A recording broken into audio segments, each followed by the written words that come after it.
بكت عيني بكت عيني بكت عيني على ذنبي وما لاقيت من كربي.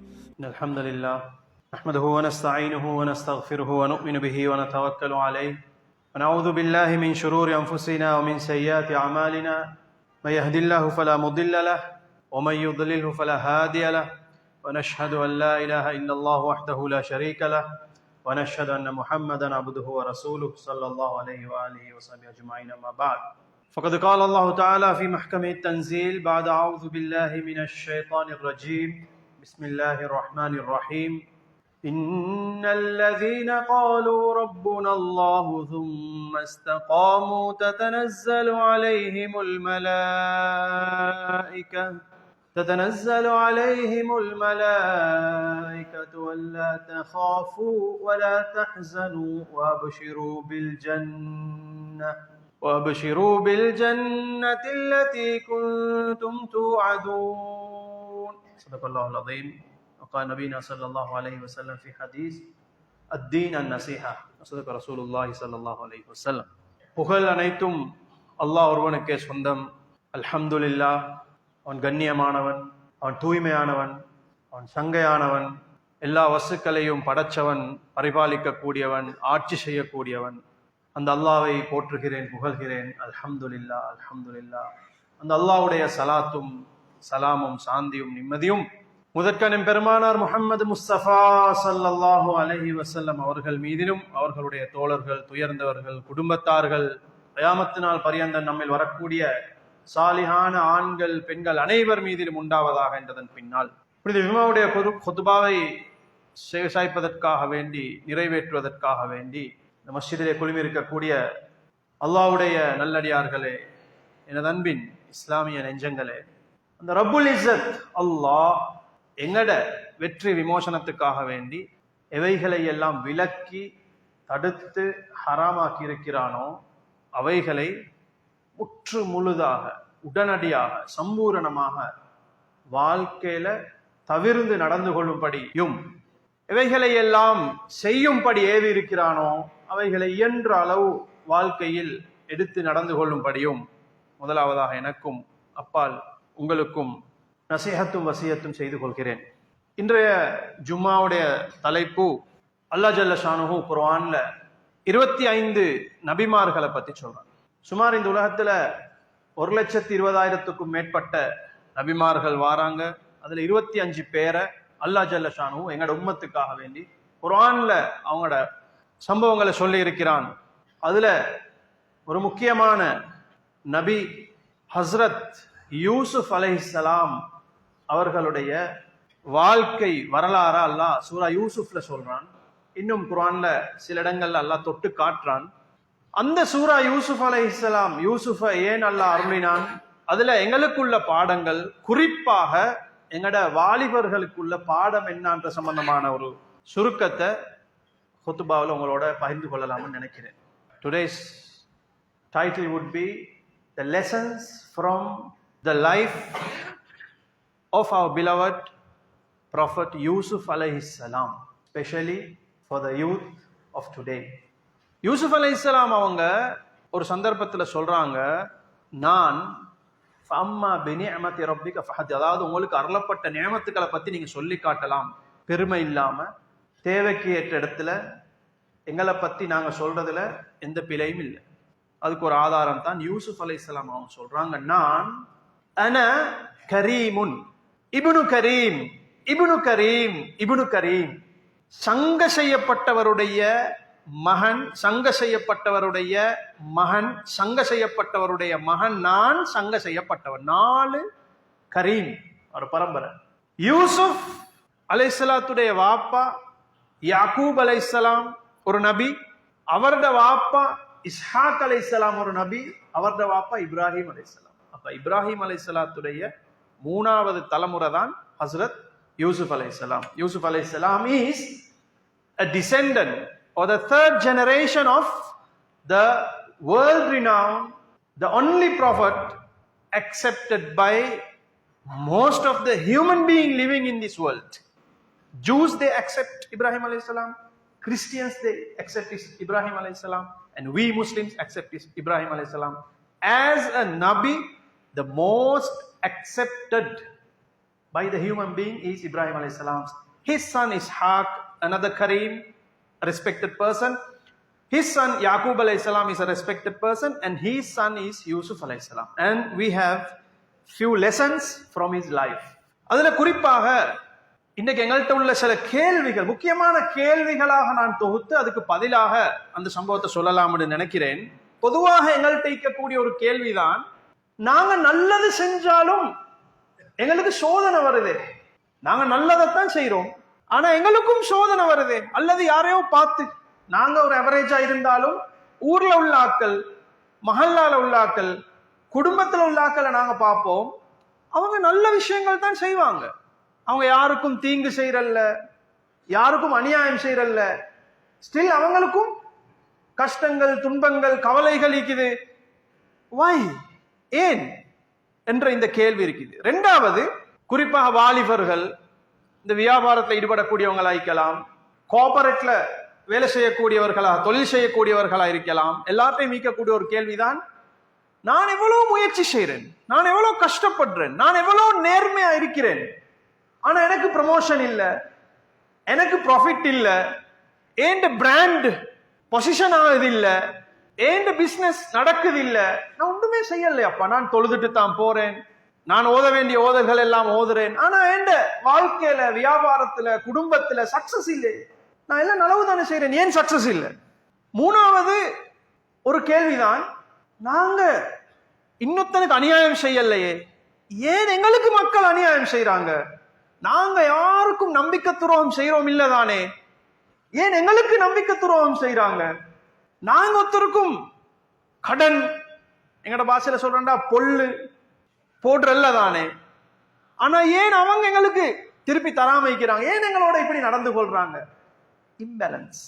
அதே மாதிரி பொதுவாக ஆண்கள், பெண்கள் எல்லாத்தையும் ஒரு கேள்விதான், நாங்க தொழுகிறோம் தானே, ஓதுறோம் தானே, துவா செய்யறோம் தானே, சதகாக்கள் கொடுக்கிறோம் தானே, ஏன் எங்களோட துவாக்கள் இன்னும் கபூலாகல்ல? I would like to address few questions of our lives.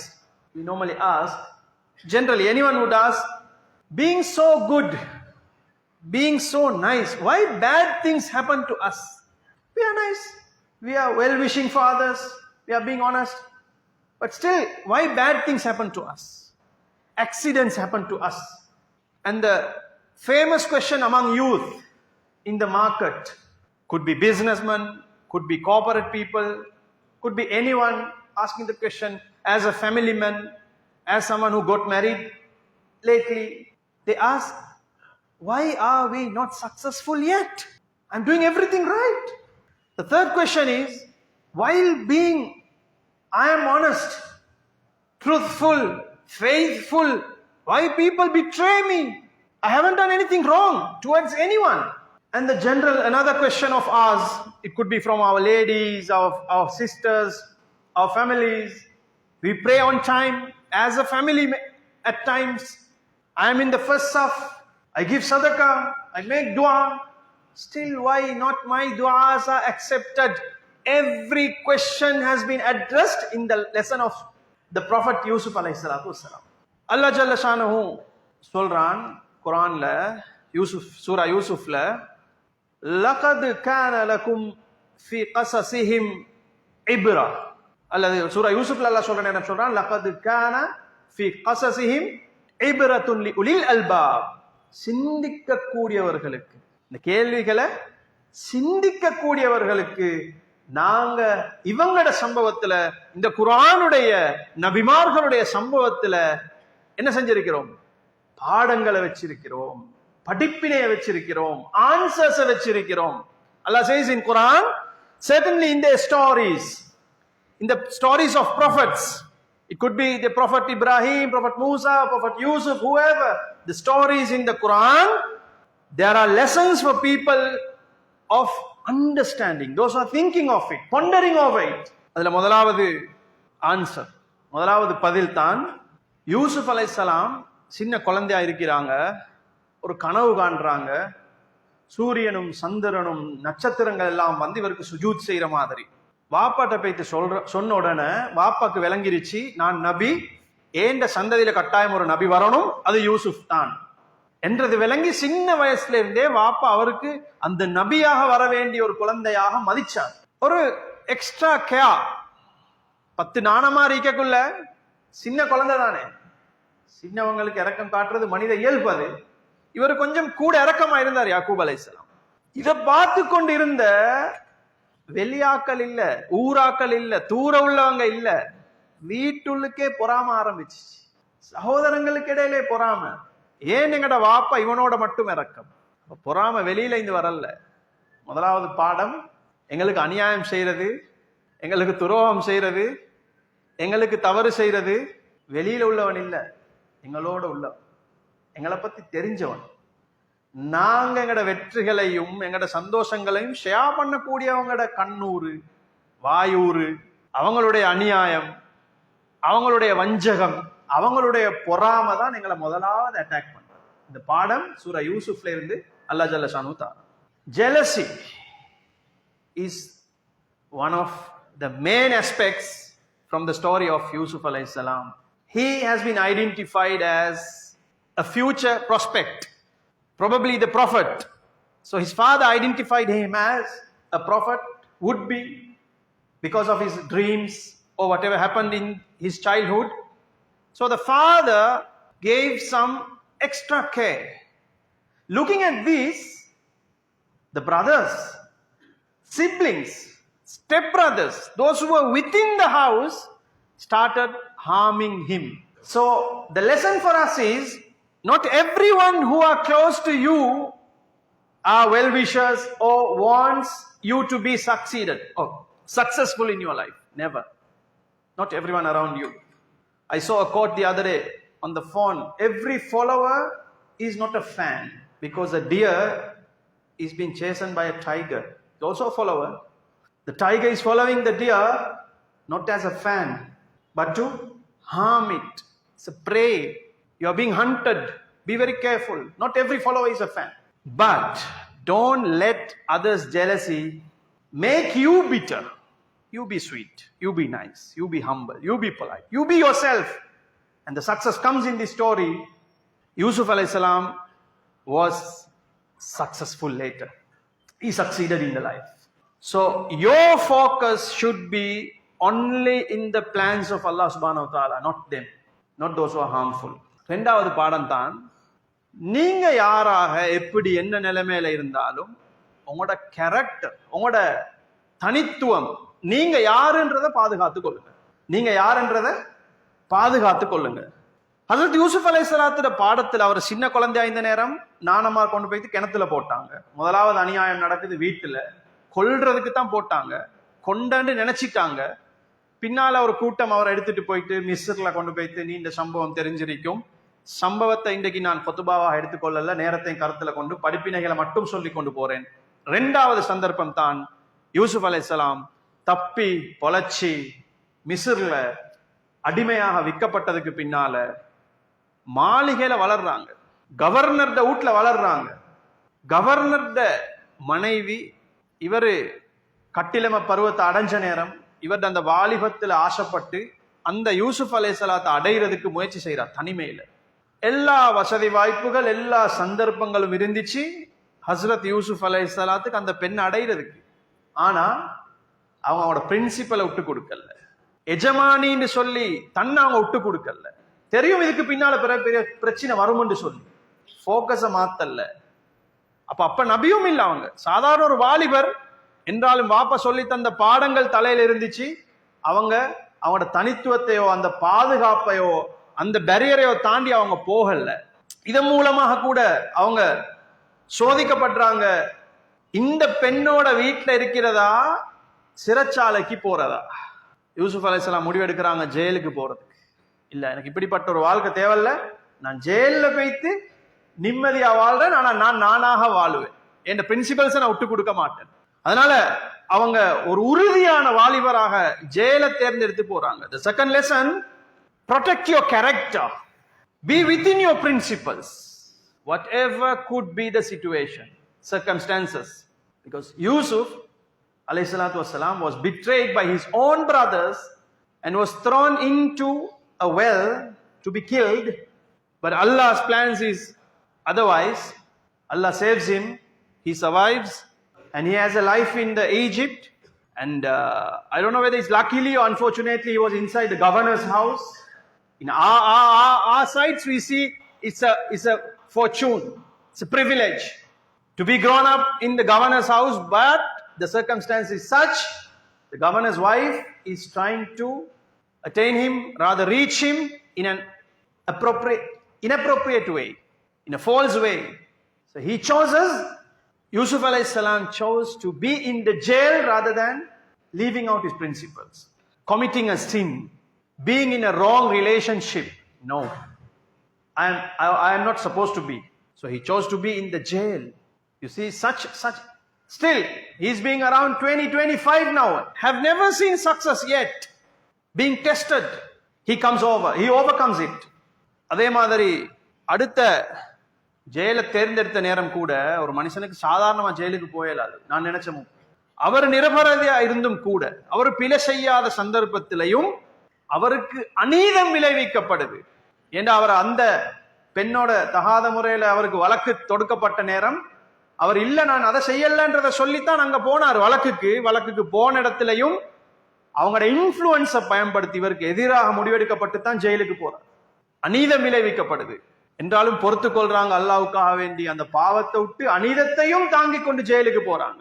The other lesson, the next lesson is Yusuf alayhi salam was being unjust.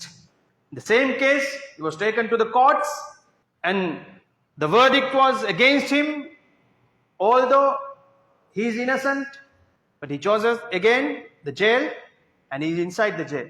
So the patience and tolerance, hoping that Allah would do something for me. So we need these qualities to come in our life. Then அடுத்த பாடம் தான் ஹஸ்ரத் யூசுப் அலைஹிஸ்ஸலாம் அவங்க ஜெயிலுக்கு அநீதத்துல போனவங்க கூட complaint பண்ணி கொண்டு ஜெயில இருக்கல. எனக்கு அநியாயம் செஞ்சிட்டாங்க, எனக்கு இதுக்கங்கால வேலை இல்லை, என் வாழ்க்கையில வேலை இல்லை. நோ, மாற்றமாக ஜெயில இருந்து கொண்டு கூட தனக்கு அல்லாஹ் தந்திருந்த நியமத்துக்கள், அருள்கள், கனவுக்கு விளக்கம் சொல்லக்கூடிய அந்த பண்புகளை வச்சு மக்களுக்கு சேவை செஞ்சு கொண்டுதான் இருந்தாங்க. ஜெயில கூட ஜெயில இருந்த சிறை கைதிகளுக்கு சேவை செஞ்சாங்க. At such a circumstance, Hazrat Yusuf alayhi salam did serve the community, did serve his fellow inmates. He was teaching them. He never complained. Such is the tolerance and patience of Yusuf alayhi salatu wassalam.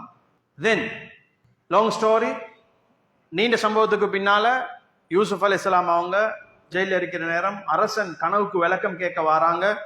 என்றாலும் ஒரு நபி விட்டு கொடுக்கல, தைரியமாக வழக்க திரும்ப கோர்ட்ல எடுக்க சொல்லி அவங்க வெளியில வராங்க.